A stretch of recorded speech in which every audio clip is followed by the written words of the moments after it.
yeah, as said, Laura, I will talk about the methodology, development, and the case study specifications of the main FLOWTOM study, which is 100% numerical, before letting Melissa and Pierre-Alain spoke about the results. So during this study, we looked at kind of the same configuration as in the basin, but extended to specific cases and to one other floater, as mentioned Laura in the beginning of the presentations.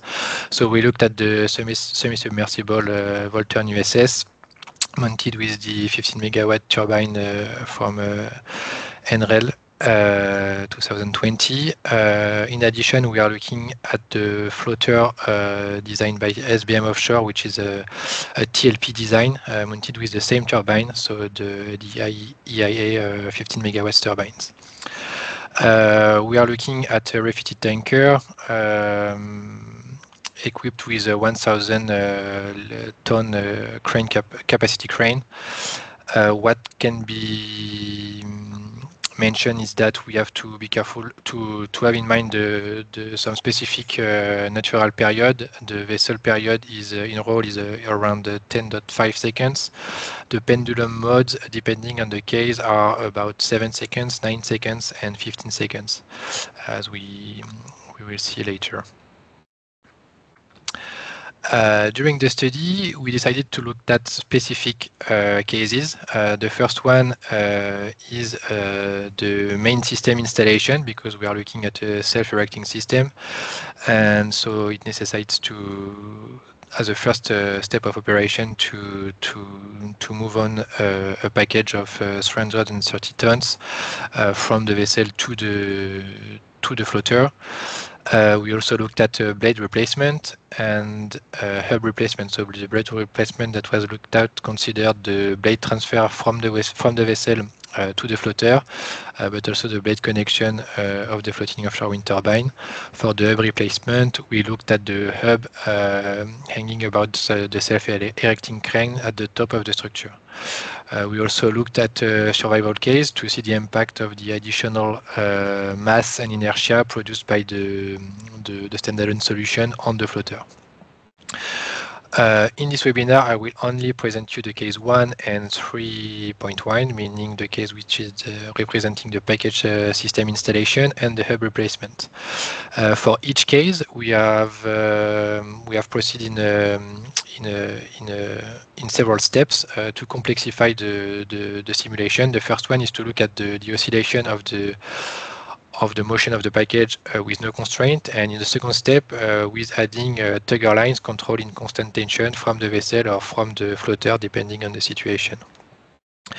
The original idea was to look at the full system design with more complex tugger lines representation, but this was not done, and so I will not present that to you in this webinar.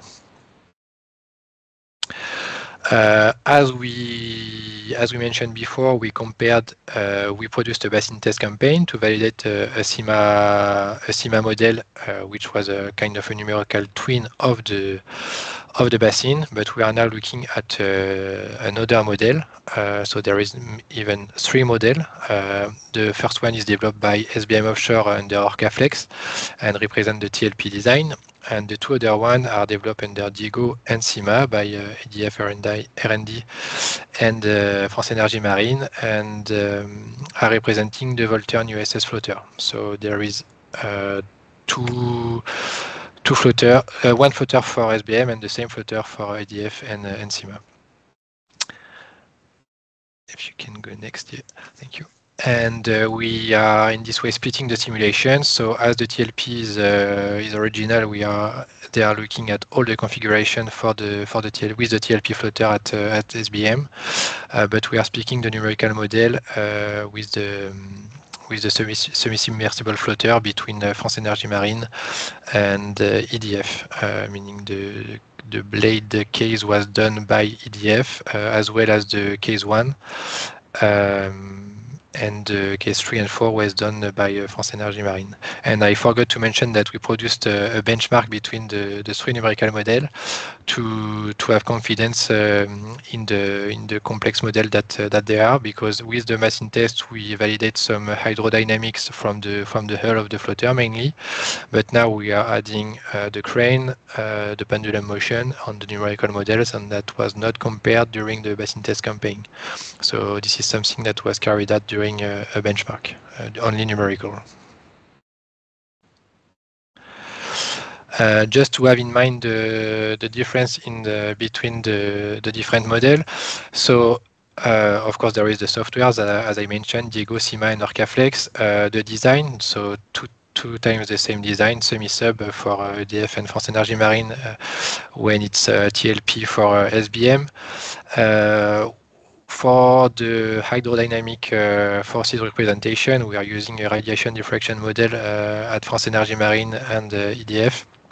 But it's a full Morrison model with added mass and drag representation for the TLP, as it's composed of slender elements. Sorry, it was efficient for them to compute the model this way. For the second order forces, we are computing the mean drift forces through a near field method and extrapolating these results through Newman extrapolation to obtain the second order forces on the bodies. What we will see in the presentation today is that we neglected this motion to focus on the high frequency motion of the body. The mooring are this time not taut mooring lines, but chain catenary mooring lines, designed to have an efficient station keeping of the semi-sub when it's taut mooring for SBM, and it is solved with a FEA or quasi-static analysis during the simulations. For the vessel, we are using all three the same representation of the vessel, which is a radiation diffraction model, plus mean drift force plus Newman for the second order forces. The dynamic positioning of the vessel is captured through linear stiffness matrix with addition to linear damping to represent a simplified dynamic positioning system. And we are only considering the coupling between the bodies for the semi-submersible and for the semi-submersible at EDF and France Énergie Marine, and not at SBM, as the slender representation of the TLP is considered as be unimpacted by the motion of the vessel. A very short overview of what was done during the benchmark. So we produced comparison of decay test, of multi-body and single-body regular and irregular aero comparisons. We also superimposed the comparison of excitation forces and we compared all the parameters of the hydrodynamic database, such as the added mass, the excitation forces, and so on. So this is for the basic hydrodynamic comparison. We also compare the full models with the crane, the pendulum motion, and we compare the body motion, but also the package motion around the crane to produce a different comparison for the benchmark. We also add at the end the tugger lines to compare the motion of the package with tugger lines.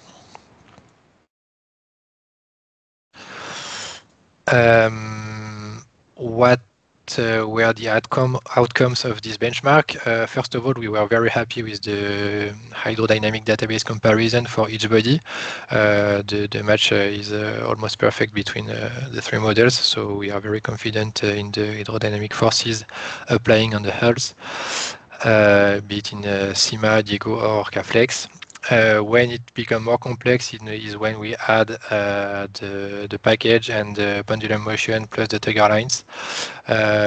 We had some difference in the natural peak period of the pendulum in Diego compared to Cima and Orcaflex, but we tried to reduce the most of possible these differences, and it was satisfying for the result we are drawing, the conclusion we are drawing today and in the project. and we also had some difficulty to compare the different package offsets, but still it was very close at the end of the benchmark.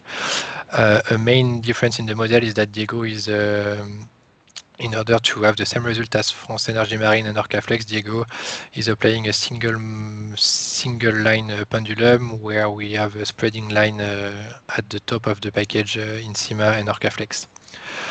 And the second major difference is the tugger lines modelizations. It's controlled with a speed limit of the winch in CIMA and Diego, but without speed limit in Orcaflex, which is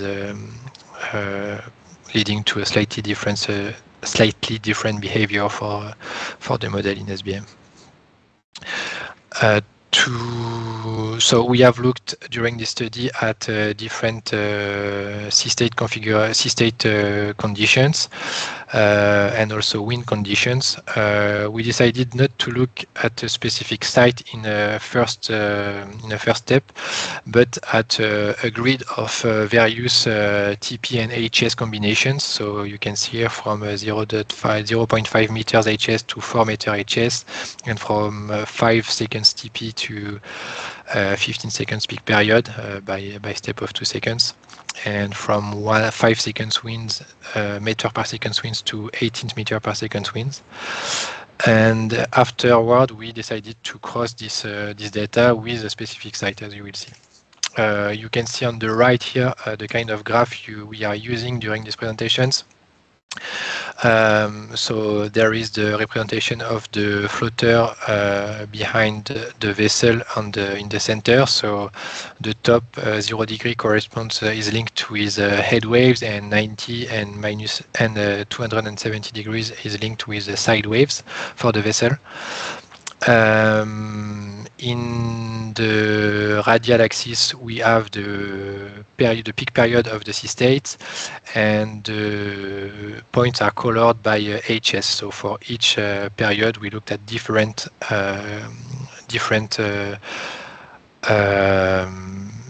heights of significant height of the waves, from 0.5 to 4 meters, as you can see.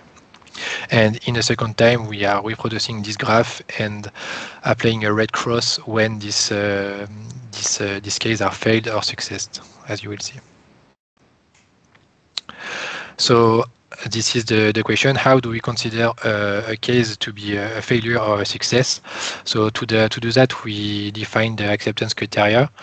The first one is the fact that the body must not hit any surrounding elements. So, for example, if we are looking at the package, he must not hit the crane arm, neither he must hit the tower mast or the main platform. And to do that, we applied a coefficient of 1.5 safety factor, which is resulting in a mean distance of 33% of the static distance. We also want the relative vertical velocity to be below 0.6 meter per second, considering that the contact can handle a contact speed of 0.2 meter per second, and that active if comp on the crane line could handle a relative speed of 0.4 meter per second. Sorry. And we also want the horizontal offset to be below 1.5 meters. And 0.5 meters when it's for the hub at the top of the structure. And also we have a careful look at the tugger tension, which must be 3 times below the MBL of the minimum braking load of the line.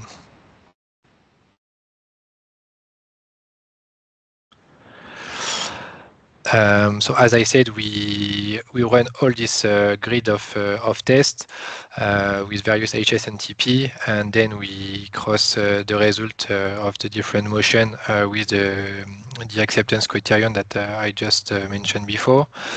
And then we have for each cross in the table before, we have a success or a failure, and then we try to cross this this result with specific existing sites. So the AO5, which is at South Brittany, south of Brittany in the northwest of France, and the AO6, which is in the Gulf of Lion in the Mediterranean Sea in the south of France. You can see that it is two very different sites because the South Brittany site is experiencing ocean swell with a long period and very important heights of wave and important wind, when the Gulf of Lion site is experiencing mostly a wave generated by the wind, so very short period waves in two directions due to the geometry of the site, so northwest and southwest. So yeah, the first graphs were for the height, and here we can see the period. So you can see that the site on the right here is presents a very high period with the oceanic swell when it's below 15 seconds period for the Gulf of Lion.